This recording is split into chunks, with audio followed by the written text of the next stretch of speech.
Good evening, everyone. Good evening, Ma'am Travis. Mabuhay.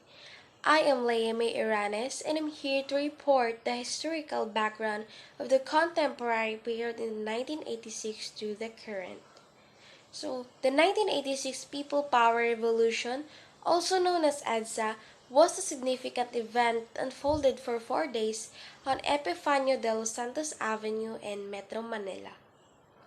For 21 years, Ferdinand Marcos Sr. held power in the Philippines, and during that big chunk of that time, the nation was under the martial law. So this period was the government exerting total control, with many people getting arrested for speaking their minds or the truth, and the economy facing through tough times. The turning point came when key military leaders decided to stop supporting Marcos. This prompted millions of everyday people, including nuns, students, and families, to come together to EDSA, forming a human barricades. They offered flowers and prayers in an attempt to stop the military tanks that were sent to suppress the uprisings. The soldiers, however, chose not to open fire on the peaceful protesters, leading to the downfall of the regime. On February 25, 1986, Marcos fled to Hawaii, and Corazon Aquino took her oath as the first female president, and marking the return of democracy in the Philippines. That's all for the historical background. Ferdinand Marcos Sr., born on September 11, 1917, he was the 10th President of the Philippines, ruling for 21 years from 1965 to 1986. He is most famous for declaring martial law in 1972, allowed him to rule as a director for many years.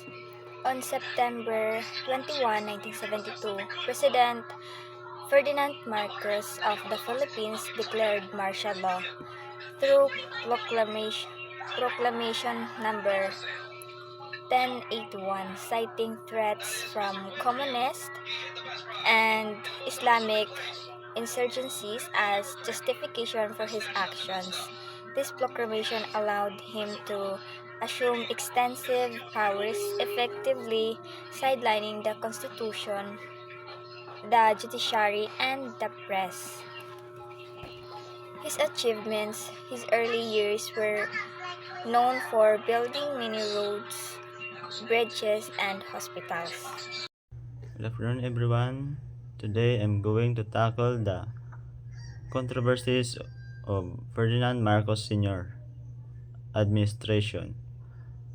His regime was heavily criticized for human rights abuses, corruption, and the loss of billions of dollars from the treasury. He was removed from the power during the peaceful 1986 People Power Revolution and died in Hawaii in 1989. One of his human rights abuses are the following: the arrests, detentions, and silencing of critics during martial law, and also the corruption, large-scale misuse of public funds for personal and family gain, and also the economic loss, billions lost from the treasury, increasing national debt. And that's all. Thank you. Good afternoon, ma'am. This is my report. My name is Sambaterna. Transition to a new true Philippines Republic. The country started fresh with a democratic government. The restoration of democracy in the Philippines following in the 1986 People Power Revolution. It highlights how the country transitioned from an authoritarian regime to a representative democracy governed by the 1987 Constitution. After the revolution, the country replaced the old system with a new government that followed the law. The 1987 constitution was created to make sure no leader could have absolute power again, bring back things like fair election and Congress to represent the Filipino. All situations are introduced. The pivotal shift in the Philippines following the 1986 EDSA People Power Revolution, which ended the dictatorial rule of Ferdinand Marcos and led to the establishment of the 1987 Philippines Constitution. Uh, Example, term limits. The president is now limited to one single 6 years term with no re-election to prevent staying in power.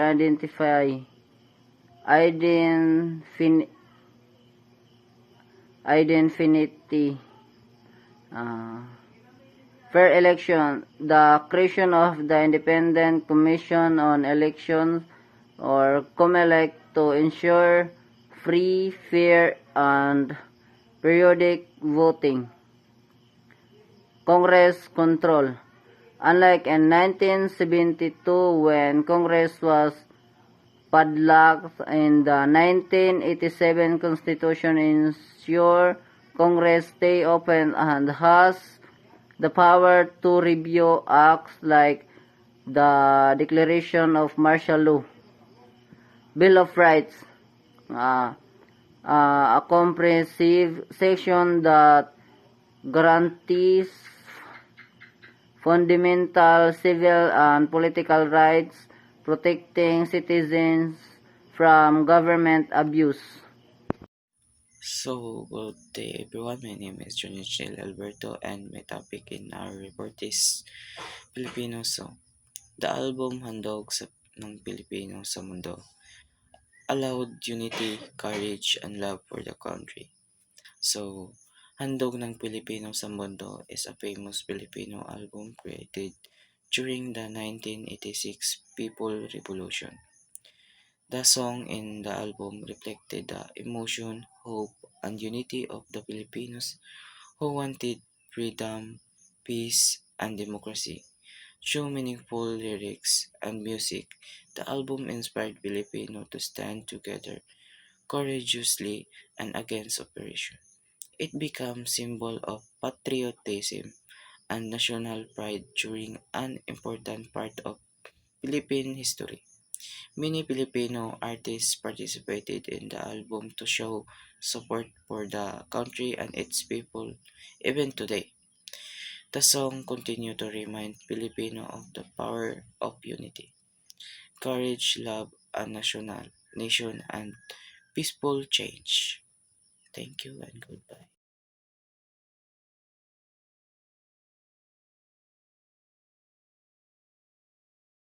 Bayan Ko by Jose Corazon de Jesus. Lyrics 1928. Because of de facto second national anthem was the song during uprising. The song of Bayan Ko becomes symbol of freedom and was sung during protests.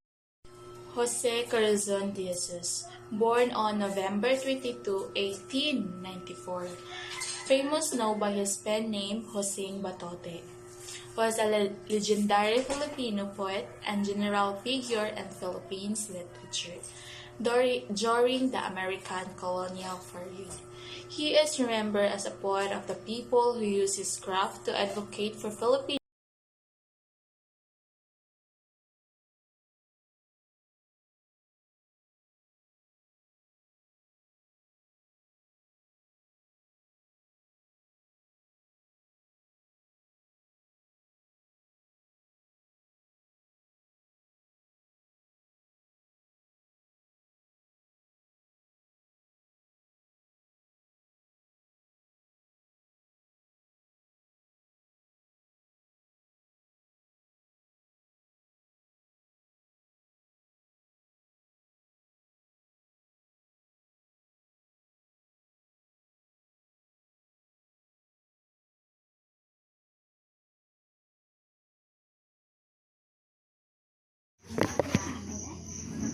Good day, everyone. I am Angela Masada, and my topic is all about literary works of fiction. 8 years later, he meets Julia again but realizes his feelings for her have faded. What he once thought was love was like dead stars, long extinguished yet seemingly still in their appointed places in the heavens. After a long time, he discovers his feelings are gone. What he once thought was love was like dead stars. His feelings were just an illusion, like stars that seem bright but already gone.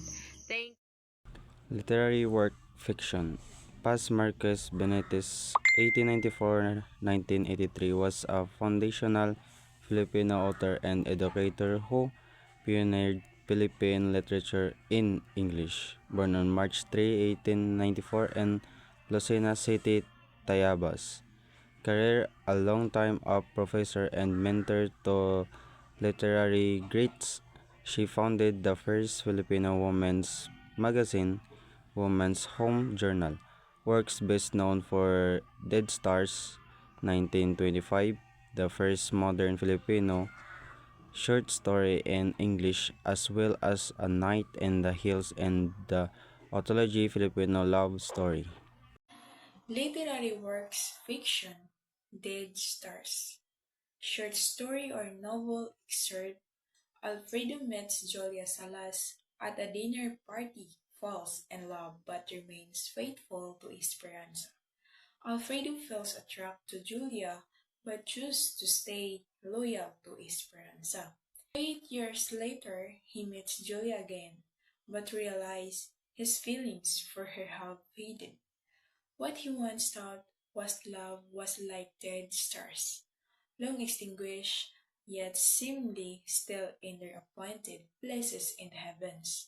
A long time he discovers his feelings are gone. What he once thought was love was like a dead stars. His feelings were just an illusion, like stars that seem bright but are already gone. The topic is all about summary. First, the People Power Revolution brought back freedom in the Philippines. This means that the 1896 People Power Revolution helped end dictatorship and restored democracy, human rights, and freedom for Filipinos. It shows the power of unity and peaceful protest. Second, songs like Bayan Ko show unity and patriotism. Bayan Ko became a symbol of love for the country, hope, and bravery during difficult times. The song inspired Filipinos to unite and fight peacefully for freedom and justice. The third, Dead Stars teach that some feelings are only illusions. So, that means the story Dead Stars by Paz Marquez Benitez teach the emotions or love may sometimes seem real but are only temporary fantasies. So, it reminds readers that people can confuse administration or imagination with true love.